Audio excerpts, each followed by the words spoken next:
باللہ من الشیطان الرجیم بسم اللہ الرحمن الرحیم الحمدللہ الذی جعلنا من المتمسکین بولایت امیر المؤمنین علی بن ابی طالب علیہ السلام اللہم صلی علی محمد وآل محمد وعجل فرجہم۔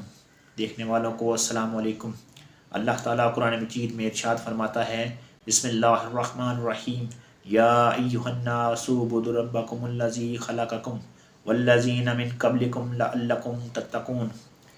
اسی رب کی عبادت کرو جس نے تمہیں پیدا کیا اور تم سے پہلے لوگوں کو پیدا کیا تاکہ تم لوگ محفوظ رہ سکو۔ اس آیہ کریمہ میں اللہ تعالیٰ نے اپنی ربوبیت کا دعویٰ کیا ہے اور اپنی عبادت کا حکم دیا ہے تاکہ ہم لوگ کامیاب ہو سکیں۔ اس سے اگلی آیت میں اللہ تعالیٰ ارشاد فرماتا ہے کہ وہ اللہ تعالیٰ کی ذات وہی رب ہے جس نے ارض و سما کو پیدا کیا ہے اور آسمان سے پانی برسایا ہے اور زمین سے پھلوں کو اگایا ہے تاکہ ہم لوگ غذا حاصل کر سکیں۔ اس آیہ کریمہ میں اللہ تعالیٰ نے اپنی صفات کو بیان کیا ہے کہ ارض و سما کو پیدا کرنے والی ذات وہ رب ہی ہے اور آسمان سے بارش برسانے والی ذات اللہ تعالیٰ کی ذات ہی ہے، وہ رب ہی ہے جس نے زمین سے پھلوں کو پیدا کیا یعنی ہمیں رزق عطا کیا۔ اللہ تعالیٰ کے علاوہ ایسی صفات کسی اور میں ماننا جائز نہیں اور اللہ تعالیٰ کے سوا کسی اور کو رب کہنا جائز نہیں۔ ایک دفعہ کا واقعہ ہے کہ حضور نبی کریم صلی اللہ علیہ وآلہ وسلم بیٹھے ہوئے تھے، ایک شخص آیا اور اس نے حضور نبی کریم کو السلام علیکہ یا ربی یعنی اے میرے رب آپ پر سلامتی ہو کہہ کر پکارا، جس پر حضور نبی کریم صلی اللہ علیہ وآلہ وسلم نے فرمایا کہ تم پر لعنت ہو، تم پر خدا لعنت کرے کہ تمہارا اور میرا رب ایک ہی تو ہے۔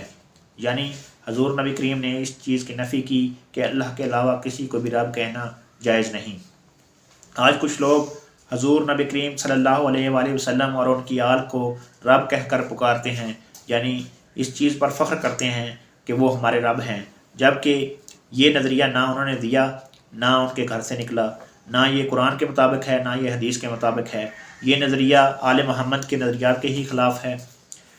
ایسے نظریات رکھنا کفر ہے اور حضور نبی کریم صلی اللہ علیہ وآلہ وسلم کی ذات نے ایسے لوگوں پر لعنت کی ہے۔ ایک حدیث اٹھائی جاتی ہے جس کو لے کر کہا جاتا ہے کہ یہ جو رب کی صفات ہیں یہ معصومین علیہ السلام کے پاس بھی ہیں۔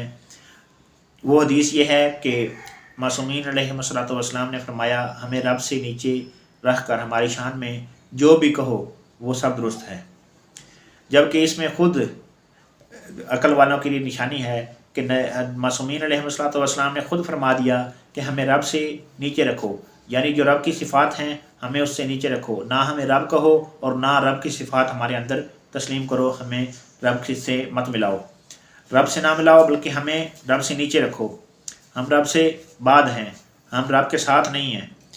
تو معصومین علیہ السلام کے ساتھ ایسی صفات ماننا اور معصومین علیہ السلام کو رب کہنا یہ سیدھا سیدھا شرک ہے اور قرآن و حدیث کے خلاف ہے۔ ہم اس پر آئندہ بھی بات کرتے رہیں گے انشاءاللہ، اس پر ہماری ویڈیوز آتی رہیں گی۔ عقیدہ ولایت تکوینی کو ہم جو ہے وہ بیان کرتے رہیں گے کہ یہ ایک ایسا باطل اور خود ساختہ عقیدہ جو صوفیوں نے گھڑا اور لوگوں کو گمراہ کیا۔ فی الحال کے لیے اتنا کافی ہے۔ اللہم صلی علی محمد وآل محمد وعجل فرجہ۔